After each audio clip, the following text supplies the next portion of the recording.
Assalamualaikum warahmatullahi wabarakatuh. Waalaikumsalam warahmatullahi wabarakatuh. Perkenalkan, kami dari kelompok 11. Kami mempresentasikan tentang kasus begal yang terjadi di Kabupaten Bogor.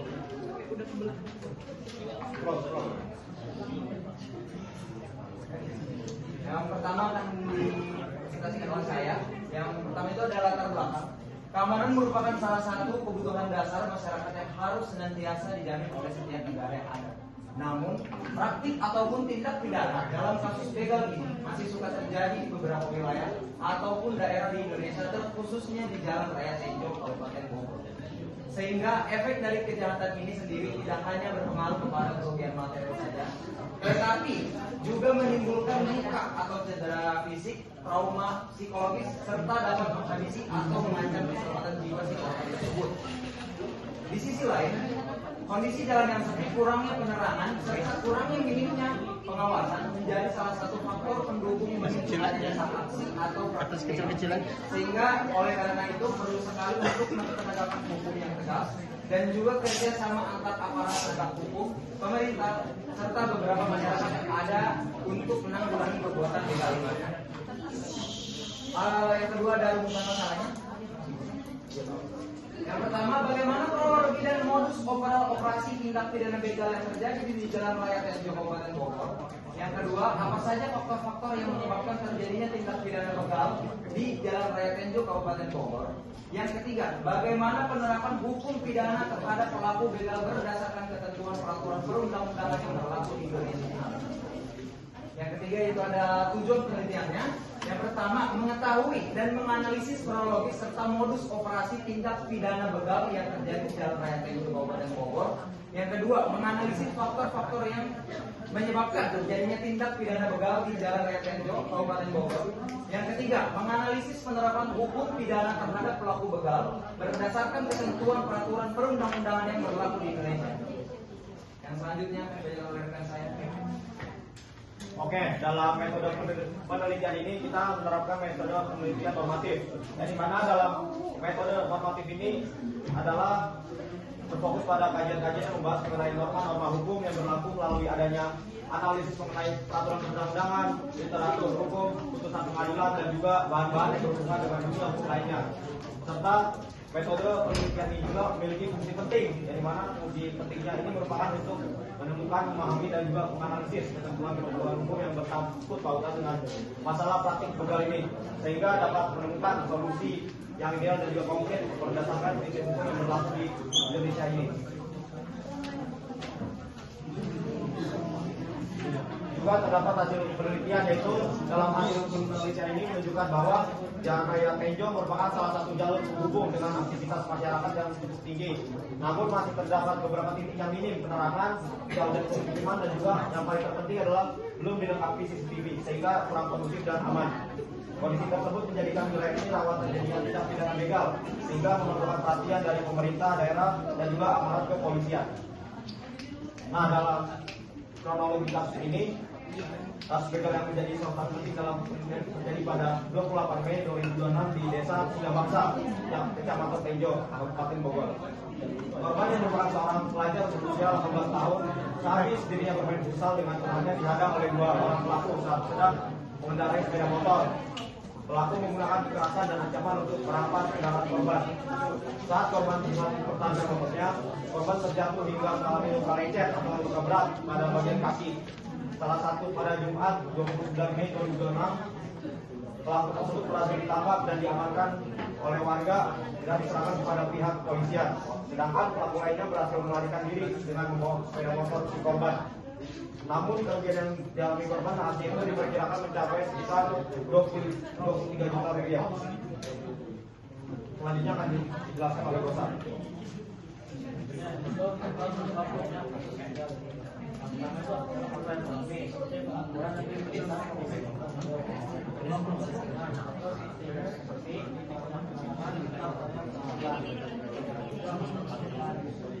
Yang menyebabkan kriminal dan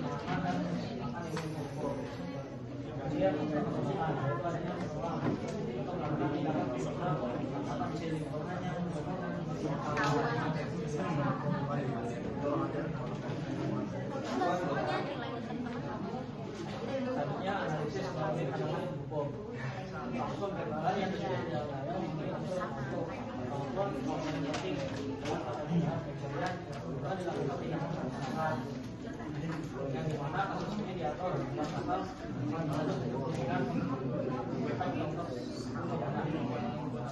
dimana kasus ini juga jelas tertera bahwa menyangkut korban yang dimaksa oleh salah satu pelaku begal kekerasan serta pembebaran ancaman sehingga memang untuk korban yang dilakukan mengalami maka dari itu sebelah ini harus jadi melakukan pidana ibu-ibu hukum dan aturan hukum yang berlaku.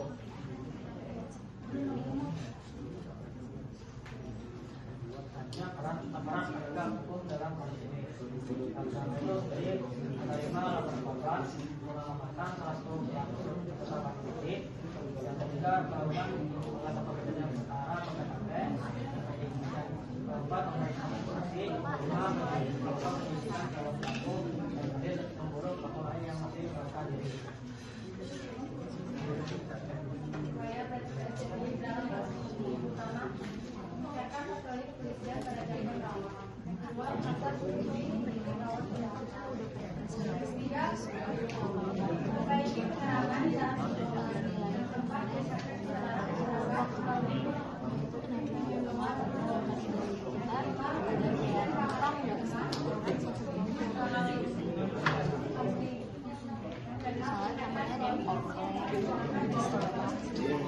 Saya sebenarnya pengen di sini nih, saya mau lihat di sini.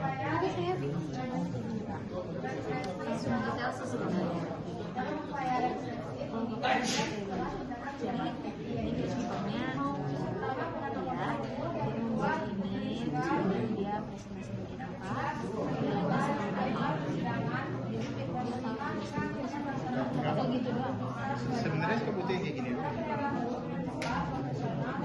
Bisa ada yang jadi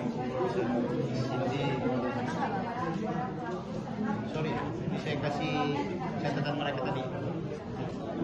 Itu hanya software. Saya pengen tahu kan ya, software khususnya mana.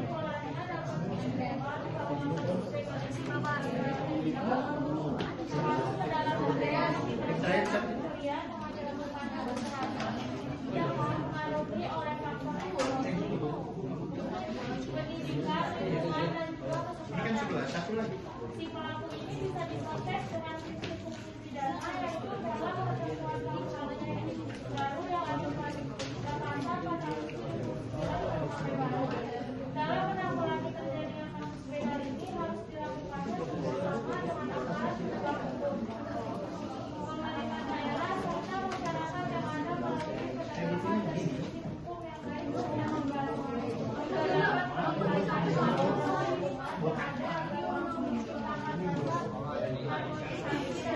Jadi ini dikasih nilai berapa sih ini?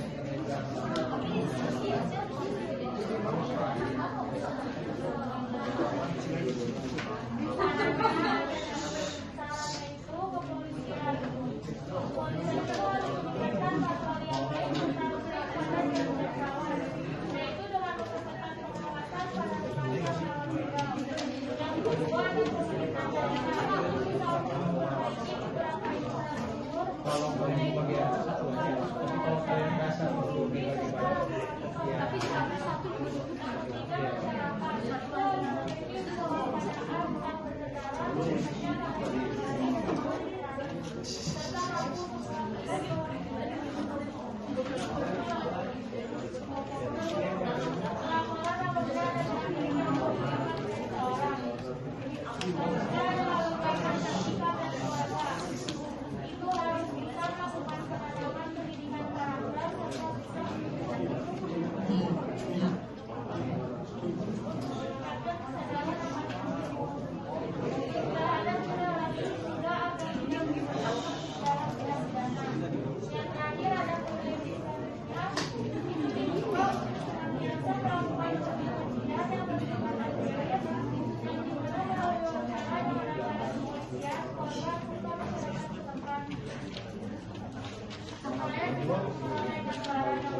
kasus kalian kan tentang pembegalan.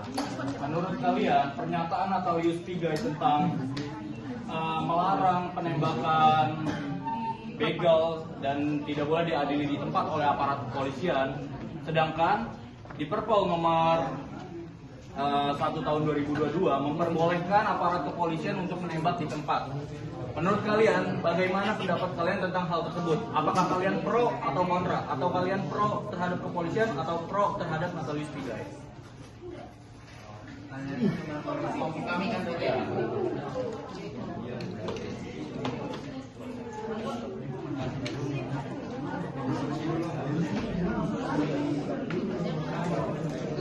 Izin menambahkan ya. Jadi kan penjelasan saya itu, jadi Natalius Pigai itu mempunyai prinsip bahwa penembakan tersebut kan melanggar HAM ya.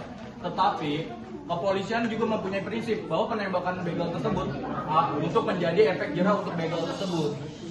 Dan sedangkan keduanya itu saling bertentangan gitu jadinya. Jadi menurut kalian tuh bagaimana pendapat kalian? Sama-sama mempunyai sisi positif.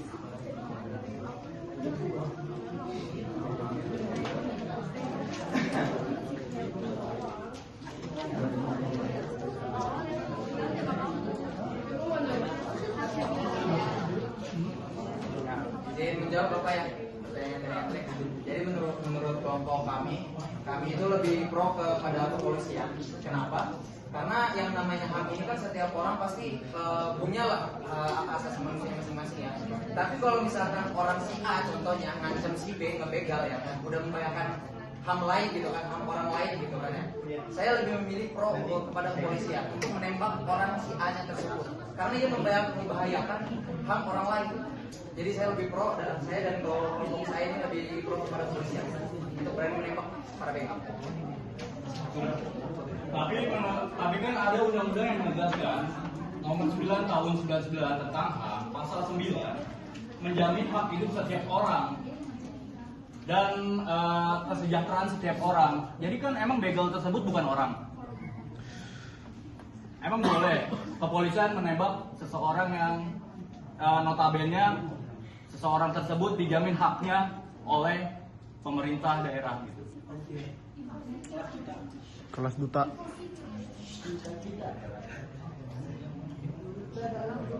Udah jawab aja, nggak usah banyak ini rundingan. Jawab aja, nggak apa-apa diskusi nih.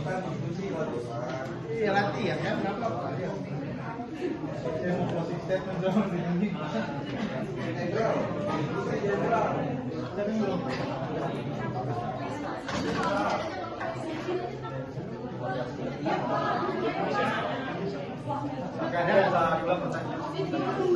Simpelnya. Jadi gini, jika kalian setuju dengan kepolisian, tetapi di pasal 39 nomor Undang-Undang nomor 39 tahun 99 tentang HAM, pasal 9 dijelaskan bahwa setiap orang mempunyai hak kesejahteraan dalam hidupnya. Jadi menurut saya, kepolisian apakah sudah benar menembak seseorang tersebut? Sedangkan di undang-undang tersebut aja sudah jelas untuk melindungi hak setiap orang. Dan seharusnya itu menjadi kewajiban bagi kepolisian, tidak boleh menembak haknya tersebut gitu. Melanggar HAM tersebut. Eksiden aja kan. Eksiden nggak jadi, nggak sengaja lewat.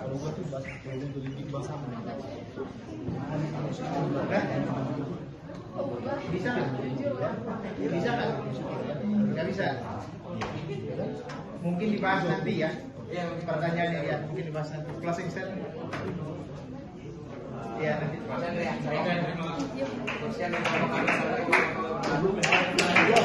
kasih.